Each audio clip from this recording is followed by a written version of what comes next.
Boston decided to drown the city the afternoon Gerald Holloway's will was read.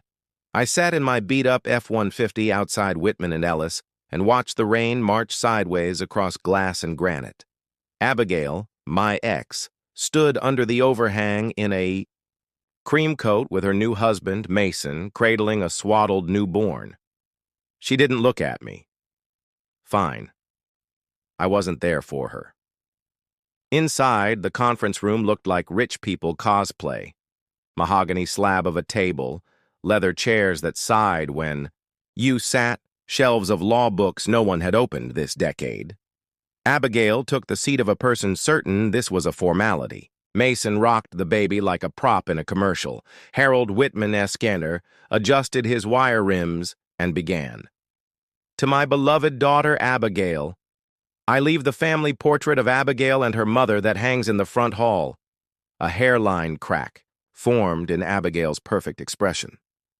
To Mr. Mason Cross, nothing, as he is not family and has no claim. Mason blinked like he'd misheard.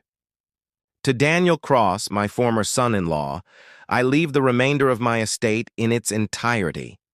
Silence. Even the rain seemed to stop. Whitman read the list. The Back Bay townhouse, the Vermont Lake Place, and 40-some acres, 2 investment accounts.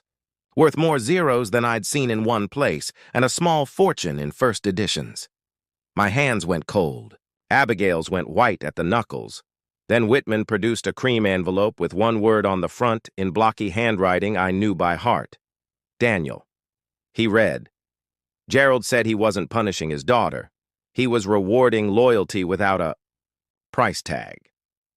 He listed the little things I'd forgotten. Fixing his furnace. Painting the fence. Sunday coffee even after the divorce. He said I'd shown up when I didn't have to, and that counted. He asked me to steward what he'd built, not blow it, and he ended with the line only Gerald could deliver. Sometimes the best revenge is living well. When the letter ended, Abigail's composure snapped. She went straight to dementia, undue influence. This can't be legal. Whitman was ready. Fresh neuropsych eval. 97th percentile for his age. Recent execution. Independent witnesses. Airtight. There was nothing left to say. I stood, nodded to Whitman, and walked out with a thick envelope under my arm. Copies of the will, deeds, account info, and a letter addressed to me alone. Abigail's voice rose behind the door as I hit the elevator. Outside, the rain had softened to a drizzle. Same city, different life. I drove up to Vermont a week later to meet the cabin I apparently owned. The driveway wound through pines to a log home that looked grown from the earth. Floor-to-ceiling windows catching the lake like a mirror, a dock pointing at the mountains. The key was where Gerald had said it would be, under the third loose porch board. Inside smelled like pine, old paper, and wood smoke. Over the stone fireplace sat a photo I'd forgotten. Gerald and me on the dock, rods in hand, grinning like idiots. On a desk upstairs lay a spiral notebook labeled Instructions for Daniel, contact numbers, maintenance schedules, which grocery had decent coffee, and notes that were more like gifts. Doc faces the best sunrise. Don't let anyone tell. You, that's a waste of time. Eagle nests in the big pine. Watch in spring. Mrs. Henderson's apple pie is the best in Vermont. Don't tell her I said so. I built a fire, sat in his chair, and understood what he'd actually left me. Not just assets, but permission. To start over. To live without asking anyone's approval. 2 weeks later, a silver BMW crackled down the gravel like a warning. Abigail stepped out. No baby, no Mason, hair a little undone. She took in the cabin, the lake, the quiet that money can't buy, and went right to business. It doesn't have to be permanent, she said, sitting without being asked. He was teaching me a lesson. We can make something fair. Fair, I repeated. I'm his only child, Daniel. And he was my family when you decided I wasn't, I said. She tried the old tone, sweet, reasonable, the one that used to bend me. It didn't bend me now. She moved to threats. There are ways to contest. I have resources. Use them, I said, tired more than angry. The will's solid, and this isn't about money. You're mad because your father saw you. He chose someone who showed up. She flinched, stood, and left with the precision click of expensive heels on gravel. I watched the taillights vanish through the pines and realized what the feeling in my chest was. Relief. Back in Boston, the townhouse came with tenants and a humming rent roll. I decided not to sell. If I'd spent years fixing strangers' leaks for a living, I could learn to be a landlord. Mrs. Chun on the second floor had lived there 15 years and possessed a sixth sense for emergencies, from genuine pipe bursts to suspicious noises. A philosophy grad student lived in the studio and survived on ramen and Audacity. A tech couple on the top floor loved DIY a little too much. We negotiated the fate of an aggressively purple bathroom like it was a treaty. It was messy and human and, to my surprise, satisfying.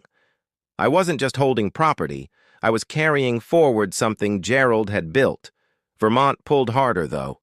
A carpenter named Jacob stopped one morning, ankle deep in the lake, and told me the dock had good bones but needed love. We shook hands. He taught me more about lumber than I knew there was to learn, and installed railings stout enough for a tipsy uncle.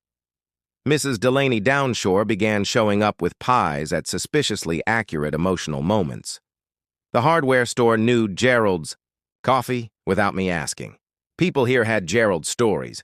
I started earning Daniel's stories. Abigail's lawyer eventually called Whitman, postured, and folded. The will held. The psych eval shut every door. Even her money had limits against facts.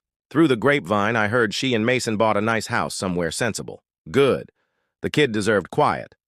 I kept waking before sunrise at the cabin, mug in hand, Gerald's old mug because it felt right, and watched the lake turn black. To silver to gold. Loons called. The dock didn't wobble. Some mornings I said thank you out loud to the photo on the mantel. The strangest adjustment wasn't financial. It was internal. I stopped introducing myself, mentally, to my own life as a temporary guest. I learned the rhythms of rent collection and boiler service. I said yes to Jacob when he suggested a shed and no to a broker trying to talk me into fun investments I didn't understand. I replaced the phrase "I don't deserve this" with "I'll take good care of it," because that's what Gerald had seen when I couldn't. Under the bruises from a marriage that died badly, there was still a man who showed up and did things right even when nobody clapped. He'd bet his legacy on that version of me. I decided to keep proving him right. 8 months after the reading, the lake was glass and the mountains looked painted. Boston ran itself. Mrs. Chun had effectively promoted herself to building whisperer. Up here, the dock held the warmth of yesterday's sun, and an eagle circled exactly where Gerald said she would. I thought about the version of me who used to drink gas station coffee in traffic, apologizing for taking up space. About the day in that law office when a dead man handed me a life and a job. Steward. About Abigail showing up and discovering some doors close forever. I raised my mug toward the window, where the photo of 2 idiots with fishing poles still watched over the room. "Thanks, old man," I said. "For the money, sure, but mostly for the nudge." A loon answered, uninterested in human drama. The water made its small sounds against the posts Jacob set straight. And for the first time, that morning I realized why the quiet here never felt empty.